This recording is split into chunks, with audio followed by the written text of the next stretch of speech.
नासिर खिपरे में सावणी की बरसात का पोइ थर की मशहूर सौगात भारी तौर इस्तेमाल थींदड़ खुंबी मार्केट में पहुंची वही है। वधीक तफ़सील असद शाह जी हिन रिपोर्ट में।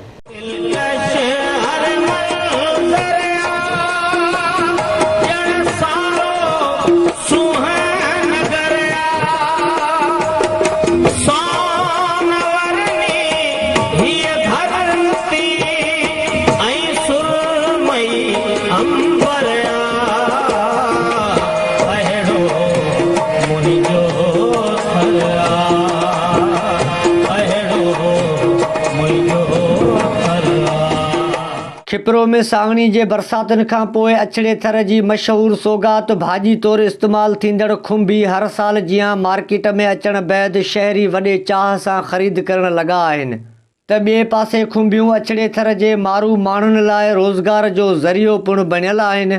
सावणी जे मुंद में बरसाति दौरान खवण जे तजलनि ऐं घोड़नि जे ठकाउनि ते अछड़े थर जे भिटुनि में कुदरती पैदा थींदड़ खुंबियूं जॾहिं मार्केट में ईंदियूं आहिनि त शहरी न रुॻो पंहिंजे लाइ ख़रीद कंदा आहिनि पर परे परे ताईं पंहिंजे अज़ीज़नि तोड़े दोस्तनि खे तोहफ़े तौरु पिणु ॾींदा आहिनि। असां हर साल जेको आता हूंदा आहियूं असां इंतज़ारु कंदा आहियूं त बरसातूं वसनि खुंबियूं अचनि त खुंबियूं वठूं ऐं हीअ खुंबी जेका आहे जॾहिं ईंदी आहे त हीअ गोश्त खां घटि न आहे।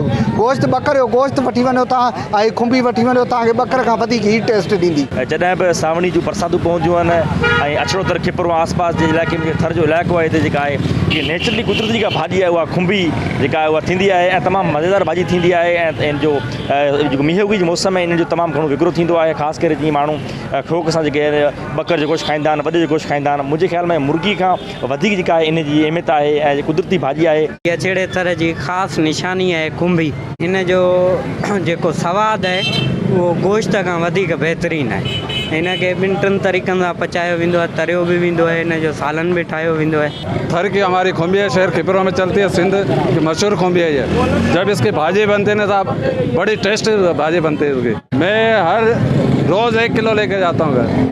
आप भी लेकर आप भी खाए तो आपको पता पड़ जाएगी वाकई चीज़ है। जीअं बरसात पए थी गजगोर थिए थी खुंबी निकिरणु शुरू थिए थी मारूड़ा ख़ुशि थियनि था। सेल 2 लख जी अचे थी 3 लख जी अचे खुंबी माने विकामे वञे माण्हू ख़ुशी सां खाईंदा। सुबुह हलायो 250 हींअर हलायूं पिया 400 रुपया। हिन जी डेली जी मार्केट आहे। ज़रूरत इन ॻाल्हि जी आहे त अछड़े थर जे ॾूराइनि इलाइक़नि मां खुंबियूं खणी ईंदड़ मारू माण्हुनि खे मुनासिबु अघु ॾिनो वञे जीअं हू बि पंहिंजो गुज़रान बहितर नमूने करे सघनि। कैमरामैन सज्जाद शरफ सां गॾु असद शाह, आवाज़ TV न्यूज़, खिपरो।